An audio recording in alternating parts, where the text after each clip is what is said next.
the moment I realized my wife was cheating. When Sarah pulled this out of her purse, I knew instantly something was wrong. That little piece of jewelry was all the proof I needed my wife was having an affair. But what happened just days later, when my cousin called me with a wicked plan, changed everything. "Buddy, I've got bad news, but I also know exactly how we can get revenge so brutal, we won't end up behind bars," he said. And what followed? It was revenge on a level I never thought possible. Looking back, I should have noticed the signs earlier. Sarah and I had been married for 8 years. We weren't perfect, but I thought we were solid. We had built a life together, one that wasn't flashy but was comfortable. She worked as a senior consultant at an exclusive firm, and I was climbing the ranks in the finance world. Sure, our schedules were packed, but we always made time for each other, at least, we used to. Lately, though, things had changed. Sarah was glued to her phone, typing away with a smirk on her face, the kind of smirk she used to reserve just for me. Date nights? They became a thing of the past. Worst of all, there were the late nights at work, the sudden business trips that always seemed to come up, and the way she'd come home looking like she'd just experienced a whole other world, like she had been living a life I had no part in. At first, I convinced myself it was just work stress or maybe a phase she was going through. But deep down, I knew something wasn't right. And then, one Friday night, the truth hit me like a wrecking ball. Sarah had just gotten home, tossing her overpriced beige handbag onto the kitchen counter, her usual, careless way of entering. She barely looked at me before rushing off for a shower. But then I heard it, the buzzing from her purse. Normally, I wouldn't have even thought twice about it, but something inside me snapped. I walked over to her purse, unzipped it, and my fingers brushed against something sleek and unexpected, a small black box. At first, I thought it might just be makeup or perfume, until I saw the brand on the back, Van Clnarp. A luxury brand. I opened it. Inside was a delicate gold bracelet, something Sarah would definitely love, but that wasn't what made my blood run cold. It was the engraving, "For my beautiful E, always yours, M."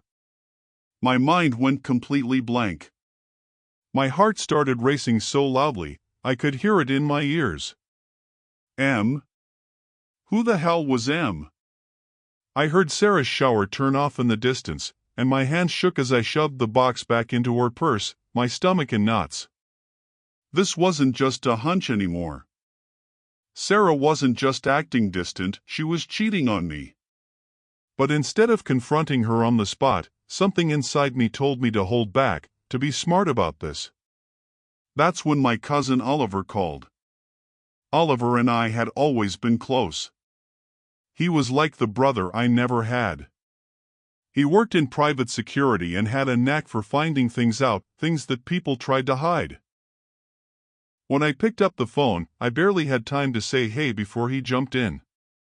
"Buddy, I've got some bad news, but I also know exactly how we can make her regret every single decision she's made," he said. I gripped the phone, my heart sinking. "What do you mean?" Oliver let out a sigh. "I didn't know if I should tell you this, but I've got some intel. Your wife, she's cheating on you. And not just with any random guy. It's David Carter, her boss. David Carter. The CEO of her firm. The arrogant, untouchable bastard who was known for having affairs left and right. He was married with kids, but rumors always swirled about his involvement with younger women.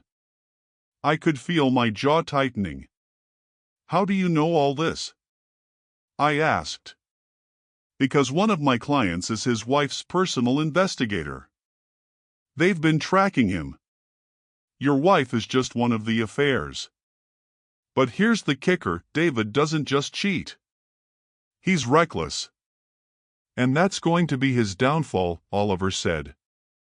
I felt this dark calm settle over me. "What do you have in mind?" Oliver chuckled, dark and low. "We're going to destroy him. And we're going to make sure Sarah pays for everything she's done." And just like that, a plan for brutal revenge was set into motion. For the next few days, Oliver and I worked tirelessly. We tracked Sarah's schedule when she worked late, when she'd be out of town for business trips. We followed David's habits, where he went after work, the hotels he preferred, who he met up with. We collected evidence, Sarah's texts, her call logs, even GPS tracking to confirm her whereabouts. Then we set the trap. We decided that if Sarah wanted a double life, she was going to get a front row seat to its destruction.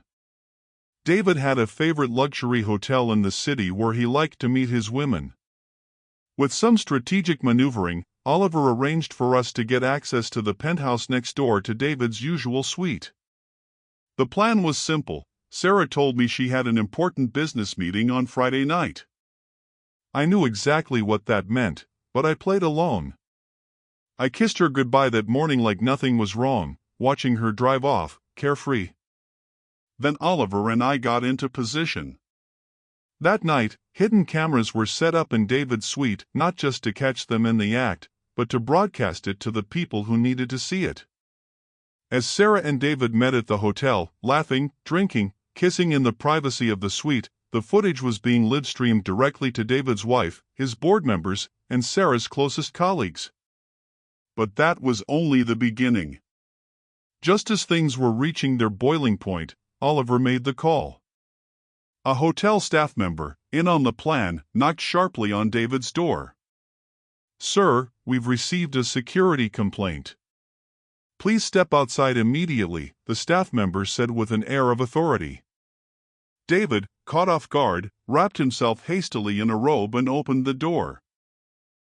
Only to be met by his furious wife and a small crowd, including 2 board members from his company. Sarah, half-dressed and clearly panicked, stood there, frozen, her face the color of chalk. But just when she thought things couldn't get worse, I walked in. Her face went ghostly pale. "James," she stuttered, her voice shaky. She tried to cover herself, hands trembling, but there was no running from the consequences. This was the moment she had been dreading. Sarah stood there, clutching the hotel bed's silk sheets as if they could protect her. Her body shook, but her eyes darted to mine, and in them, I saw fear. Not the fear of getting caught, but the fear of what was about to happen to her. "This isn't what it looks like," she blurted, but I could barely suppress a laugh at her blatant audacity. Behind me, David's wife, Isabella, entered like a whirlwind, her eyes smoldering with unrestrained fury. Isabella wasn't just another high society wife. She came from money, serious money. While David may have been the public face of their company, it was Isabella's wealth that kept it running. And she wasn't crying, screaming, or throwing tantrums. No, she was smiling, and that smile was far more terrifying than any rage could be. "David," she said, her voice smooth like glass. "Do you think the board will appreciate seeing this footage?" She flipped her phone around, showing him the live stream still running. Board members, shareholders, and top executives, every one of them watching in real time. David's color drained from his face. He opened his mouth to speak, but Isabella raised a hand. "No, darling, I don't want to hear it," she said with icy calm. "You see, I've been waiting for this moment, the moment you'd slip up so badly, I'd get everything on a silver platter. And now, I own you." David flinched as private security from Isabella's own firm entered the suite. "Sir," one of the guards said with formality, "Mrs. Carter has instructed us to escort you off the premises. Your belongings have already been removed from your home." David's face crumbled in desperation. "Isabella, please. Don't beg, David." "It's pathetic," she sneered, turning her gaze back to me with a wink. "This is going to be one hell of a divorce, but don't worry, I'll make sure it's a very public one." David's career? Crushed in an instant. But I wasn't done yet. Sarah was still sitting on the bed, gripping the sheets as if they might somehow anchor her to the ground. Her body trembled, but her gaze never left me. And in her eyes, I saw exactly what I wanted to see: fear. Not of David, not of being exposed, but of what was coming next. "James," she whimpered, "we can talk about this." I scoffed, unable to hold back the disgust. "Talk?" I said, raising an eyebrow. "Like the way you talked to David?" She looked taken aback, but I didn't let her speak. "No, Sarah. We're way past that now," I said, pulling a manila folder from my coat and tossing it onto the bed beside her. She froze, eyes widening as she picked it up, flipping it open slowly. Her hands shook as she scanned the contents. Every text message between her and David, every call log, hotel receipts, GPS data showing her car parked outside his penthouse, even expense reports proving that company funds were being used for their little rendezvous. Sarah inhaled sharply, her face going even whiter. "How did you?" she gasped, her voice barely a whisper. "I have my ways," I said, crossing my arms and watching her squirm. "What matters is that Isabella now has these documents, and she's already sending them to David's corporate lawyers. And HR. Because last I checked, sleeping with the CEO while getting promoted 3 times in 1 year is a massive ethics violation."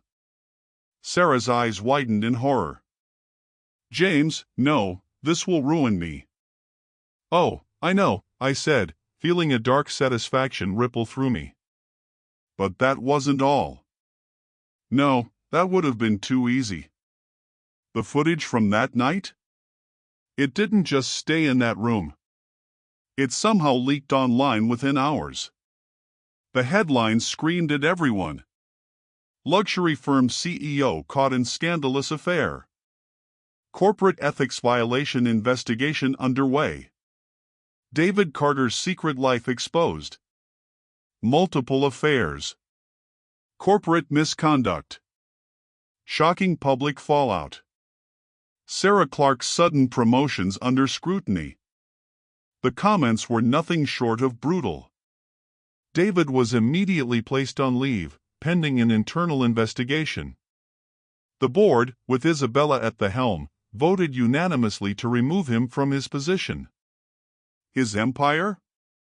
It crumbled overnight. And Sarah? She was fired. Publicly. The firm issued a statement condemning her unethical conduct. No other luxury brand would even touch her with a 10-foot pole. The career she had built on betraying me? Gone in a blink. Burned to the ground. A week later, I was sitting in my favorite cafe, basking in the freedom I never thought I'd have, when my phone buzzed. It was a text from Sarah. I let it ring. But then, another text came through, this time from Isabella. "Cheers to victory. Let's celebrate soon." I smiled to myself. Isabella wasn't just ruthless, she was brilliant. And I couldn't help but respect that. As I stepped out of the cafe, breathing in the cool air, I realized something. For the first time in years, I was free. No more lies. No more wondering if the woman I loved was quietly destroying everything I'd worked for. Sarah and David had gotten exactly what they deserved. And as for me? I was finally free. I turned my back on it all and never looked back. Betrayal? That was the lesson life taught me. Revenge? That was the craft I mastered. And freedom? That became my true masterpiece.